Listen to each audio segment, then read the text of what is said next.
Now, good news, Barbara Windsor's still with us. Oh, thank you.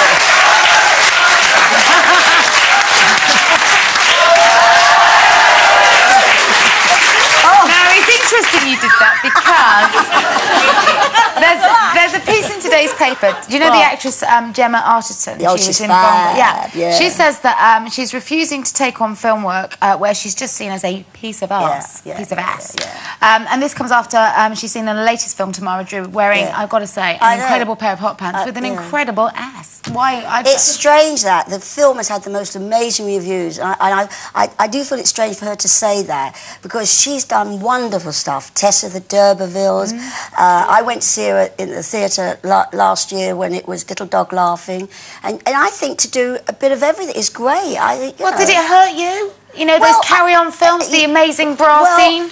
My mother hated it. My mother hated it, you know, and said, because I was an actress, I was on stage, but I used to say to everybody, but I could be doing that during the day making the film, and at night I was appearing with Vanessa Redgrave doing Threepenny Opera. That's what our career's about. But you know that they only remember the commercial stuff. They don't remember that. But you know, Barbara, you never showed anything. Nobody ever saw anything, did they? It was half a right boob. Yeah. And, you know, and that was only, because that was an accident, and you know what the carry-ons are like. That, you know, it's, oh, you got it, oh, you showed your boob, we'll have to go again. And I fell into the mud because I said, look, no bras do that. And they said, right.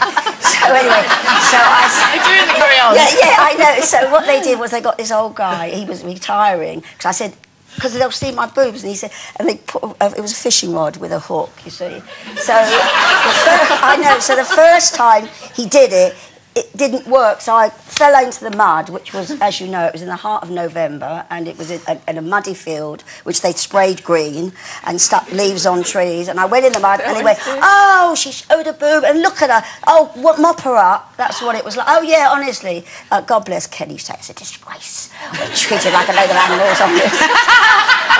They gave us hardly any money. And so then I got up and did it again. And when it went off, which was right, didn't show anything, when it went off to the censor, John Trevelyan at the time, they said, we'd like to go with showing the boob. He said, well, I don't think Miss Windsor's right boob is going to corrupt the nation. And they went with it. And it's one of the top 10 scenes that has ever shown. Well, and you were voted the favourite carry-on actress. I know. So, for that reason, and so many more, let's take a quick look at you. All right, carry-on days. Hey. Good evening. Hello, Jim. Are you going to stay with us all the time? Oh, yeah.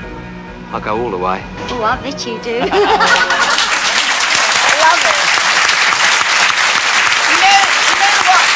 You know what? I mean, my memory of being in a carry-on, obviously you do many more than me, but working with those fantastic actors. Weren't they the best? Most talented actors ever. I cannot tell you how talented those actors were. Sid James was a wonderful song and dance man. He'd been in Kiss Me Kate, Guys and Dolls, and Kenny had played the Dauphin, and you know, and all those reviews. And Joan, you said to Joan, can you give me a French accent? I had to do a French accent for the boyfriend. I said, teach me a French accent. She said, well, where do you want it from? North of France, south of France. No, that's what she wrote. Hattie, the most amazing, talented people. And no, you know, there was a play written about me, Kenny and Sid, you know, and a film, and it showed them they didn't like each other very much, but you know, they never showed it on the set. We got on with our work, but I wasn't known as the Carry-Ons until they sold it to television. We only made those for films, and next thing we knew, they'd been sold for television.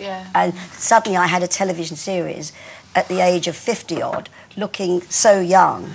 Going out at 7 o'clock before Coronation Street. So, and if you're in people's home, that's who you are. I was this carry-on lady. So it took me to get it off my back. Well, it was kind of an interesting choice you made with EastEnders, because I know when you went for the audition, you didn't think they'd cast you, and you really weren't that keen to take it on. You'd kind of lost your love for acting for a while. Well, I had, but I always wanted to be in EastEnders, but they always said I was too famous, and that was it. And my life was in a good place.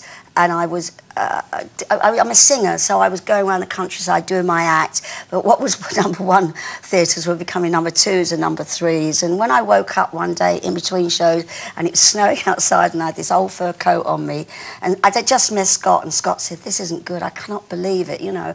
and I said, no, I think I want to give it up. So I was going to leave. I wrote this letter saying aging sex symbol, you know, to an agent, because I've got a vast knowledge of the business, and I thought I'll become an agent.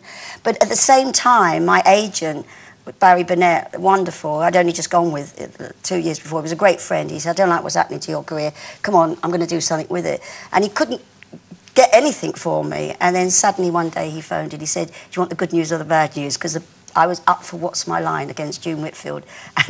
And I said, well, give me the bad news. He said, the bad news, June Whitfield got What's My Line. But the good news is they've come finally for you for EastEnders. So now that there is no EastEnders after 16 years, what are you doing with your time? It's 7 weeks since you left. Daft. It's daft. You will appreciate, the actors here, you appreciate that I get the phone call a week after it was announced I was leaving and saying, we were from a big advertising firm, we were looking for someone a la Barbara Windsor, you know, fun, giggly, with that laugh. And they sent it out saying, this is all we're looking for, think Barbara Windsor. And they said, you become available. So I've got an advert, which we all love, and I don't do adverts, and I'm thrilled, and it's fun, it's based on Carry On, it's based on Moulin Rouge.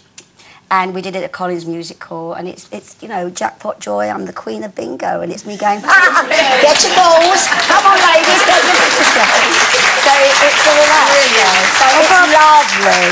You are going to be celebrating 60 years in show business in December. Can we officially extend the invitation to ask you to come back and talk to us even more then? I'd love to, yes, I really would. Well, we're out of time for today, but there's still so much we could yak about. So for now, we're not going to say goodbye, we'll say see you soon, Barbara Windsor.